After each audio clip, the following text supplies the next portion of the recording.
L'allégorie de la caverne de Platon. Bon, tout le monde en a déjà entendu parler, n'est-ce pas? Mais aujourd'hui, on va oublier un peu le vieux cours de philo poussiéreux.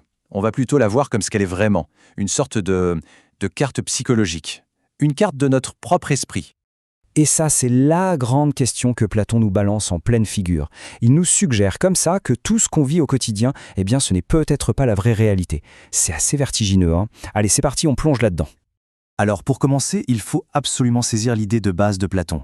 Pour lui, c'est simple, la réalité est coupée en deux. Il y a deux mondes, complètement distincts.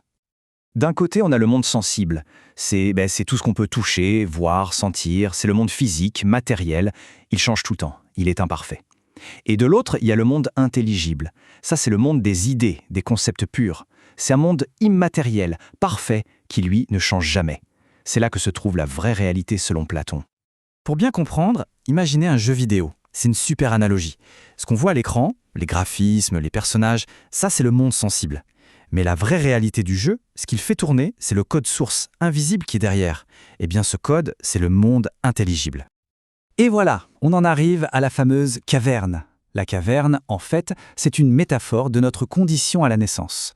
On est tous, au départ, dans un état d'ignorance où on prend ce monde sensible, ce monde des apparences, pour la seule et unique réalité. Ok, mais pourquoi on reste coincé là-dedans?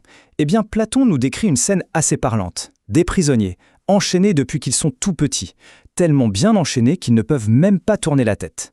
Leur réalité, c'est quoi? Ils sont face à un mur, et sur ce mur, ils ne voient que des ombres qui dansent, projetées par un feu derrière eux.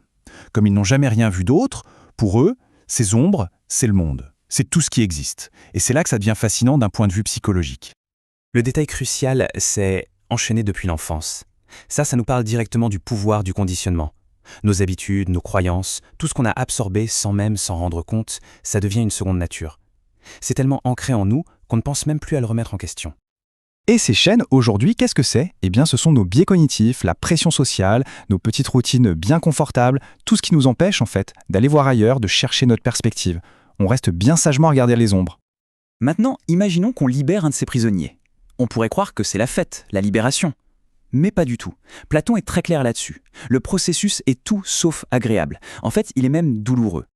Quand on le force à se retourner, la lumière du feu l'éblouit complètement. C'est un choc, il est désorienté. Psychologiquement, c'est exactement ce qu'on ressent quand une de nos croyances les plus profondes est remise en cause. Ça fait mal, c'est déstabilisant, parce que tout notre système de pensée doit se reconfigurer. Et donc, si on lui disait que toute sa vie n'était qu'une illusion, qu'il ne regardait que des ombres, il l'accepterait? Platon nous dit que non. Il y a de fortes chances qu'il veuille juste retourner à ce qu'il connaît, au confort de sa caverne. Et ça, c'est un point psychologique essentiel.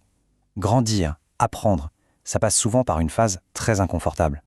Mais s'il persévère, s'il arrive à surmonter cette douleur, cette désorientation, alors là, le vrai voyage commence. L'ascension vers la connaissance. Et c'est un chemin qui se fait par étapes. Au début, il va à peine supporter la lumière. Il ne pourra voir que les ombres des vrais objets. Puis, petit à petit, il s'habituera et pourra voir leur reflet dans l'eau. Ensuite, il pourra regarder les objets eux-mêmes. Et enfin, seulement à la toute fin, il pourra lever les yeux et contempler le soleil. Ça nous montre bien que la compréhension, ce n'est pas un flash, c'est un processus graduel. Ce voyage, c'est le passage de ce que Platon appelle la doxa, l'opinion, c'est-à-dire la connaissance du monde matériel changeant, à l'épistémé, la science, la vraie connaissance des idées parfaites. D'un point de vue psychologique, c'est passer du « je crois que », basé sur les apparences, au « je sais que », basé sur la compréhension des principes de fond. Donc pour résumer, chaque élément de l'allégorie a une signification psychologique forte. La caverne, c'est notre zone de confort, notre ignorance. Les chaînes, c'est notre conditionnement, nos biais.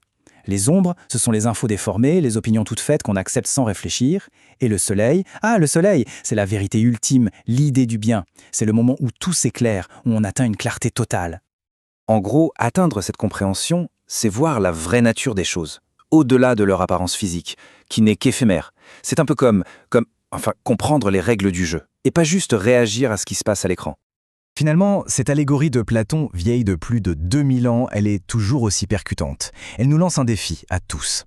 Elle nous rappelle que le premier pas vers la connaissance, c'est simplement le courage de se poser la question. Dans notre propre vie, quelle est la prochaine ombre que l'on pourrait oser regarder en face ?